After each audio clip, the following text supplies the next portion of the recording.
stop pushing. I can't take this anymore. The concert venue is packed tight. A man behind me keeps pressing into my backside. I'm wearing a mini skirt today with a thong underneath, and it only makes the situation worse. He lifts my skirt and presses himself against my hips. As the atmosphere heats up, someone in front of me slams into me, and I stumble back a step. My body stiffens as I feel like something just slid inside me. My name was Mandy Cox, and I was a diehard fangirl. I wanted a celebrity to notice me, so I dressed for attention. I wore heavy makeup and made sure nothing about me went unnoticed. My low-cut top revealed a wide stretch of skin, and my chest bounced with every step. I paired it with a mini skirt that barely covered my thighs and sexy white stockings which hugged my legs. But when I arrived, reality hit.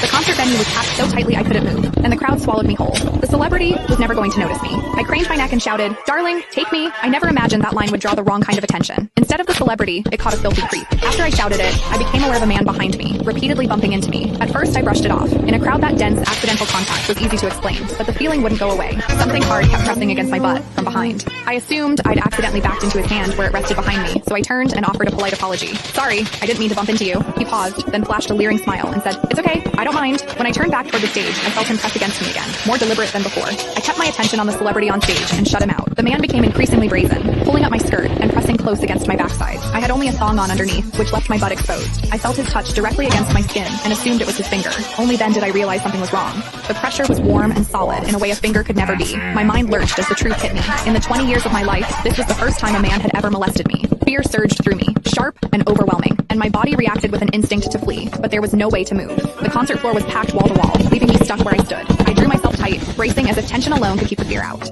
As I did, my hips closed around the man's so-called finger, trapping it between my cheeks. An unfamiliar sensation followed, and warmth rose to my face. What confused me was that I didn't recoil from it. There was a muted comfort to it, and against my will, it sparked a faint sense of expectation. The man behind me seemed to take it as a signal. He moved in closer, repeating the motion until the intrusion was unmistakable. I had lived a sheltered life as a college student, and now I was being toyed with by a stranger while surrounded by people. Shame surged within me without warning. I felt the urge to sob, but my throat closed, and my voice deserted me. Worse still, the pressure forced my thong inward and sent a restless, prickling discomfort through my body that wouldn't fade.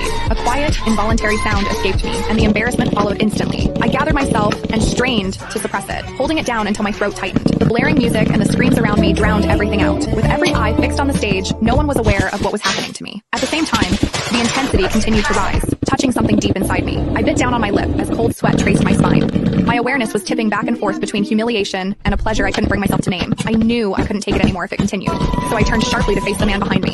"Please stop pushing. I can't take this anymore."